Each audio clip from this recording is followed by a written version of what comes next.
In continuous testing, we always speak about automated test environments. Since it's economically inefficient to test all scenarios on all test levels, we have to speak about the concept of the test pyramid. And this is what this video is all about. The concept of the test pyramid was introduced by Mike Kuhn and published around the year 2009, when testing was still associated with the impression that the development of the automated test is difficult, expensive, and tedious. Whenever we speak about iterative development cycles, teams have to test developed functionalities regularly, so that in the end of each iteration, a potential release-able product can be delivered. And of course, this product shall run on a production server without any surprises. And this exactly became often a challenge.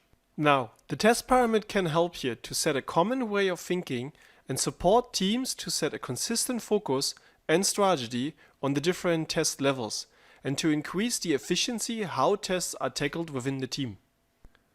The original test pyramid consists of 3 levels: unit testing at the bottom, integration testing in the middle, and end-to-end testing at the top. Today there are many adaptations, and often other test types such as component test or API test are added as another level. However, the core statement of the test pyramid will always be the same, and it says that for a well-tested application, there should be more simple and fast tests than complex and slower tests. But what exactly does it mean? The pyramid shall illustrate the correct mix of different tests and their coverage when developing an automated test strategy. Ideally, we would have a high amount of fast and easy to maintain unit tests as the broad and solid foundation. These tests are simple to write and execute properly written in milliseconds. Integration tests form the middle level of the test pyramid. They usually have longer execution times because components such as modules or other services and resources such as database or file systems are already integrated.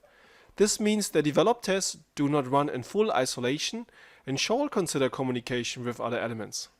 These tests are more time consuming to maintain, so they should be used specifically for testing critical interfaces. On the top of the test pyramid, we find slow and sometimes maintenance-intensive system tests, or end-to-end tests. These provide good insights if the application works as a whole, but they are not suitable for testing all possible paths in the code. Therefore, their number should be minimized and as many tests as possible shifted to lower levels. Besides of the mix between different tests, the test pyramid shows the weighting between these 3 test levels. From an overall test coverage point, the general guideline says the unit test should cover 70%, the integration test 20%, and the end-to-test 10%. The biggest bulk are the 70% of the unit test, which are primarily written by the developers to test their own code and catch bugs as early as possible. These tests are technology-facing and written in the same language as the system under test. They provide the fundamental of test coverage and the quickest feedback that have the biggest impact on the return on investment. In continuous testing, we try to push as many tests as possible to this layer. Even more important, if an error is detected by a higher level test like integration or end-to-end testing, despite good test coverage on lower level tests, it should not only be fixed, but also an additional unit test should be created to ensure that the error does not occur again. If we are moving one layer up again, we find the integration test with around 20% coverage and as the first layer of business-facing tests. These tests show test functionality behind the graphical user interface. By bypassing the presentation layer, they are less expensive to write and less brittle. In general, it's a good practice to avoid whenever possible the presentation layer and shift more tests to the integration test level or lower. On the top level, we find end-to-end tests with 10% coverage and the lowest impact on the return on investment.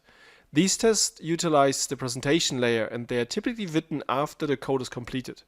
Because components of the user interface tend to change very often, these tests are brittle and maintaining them can be very expensive.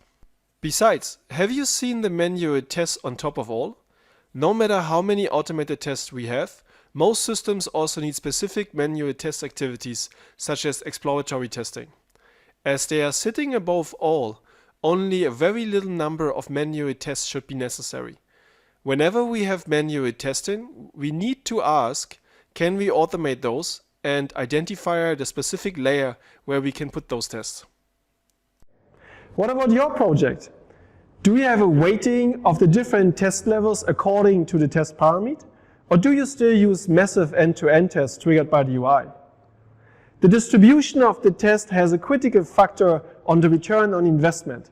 And in this video, you have learned how and why the test parameter should be followed.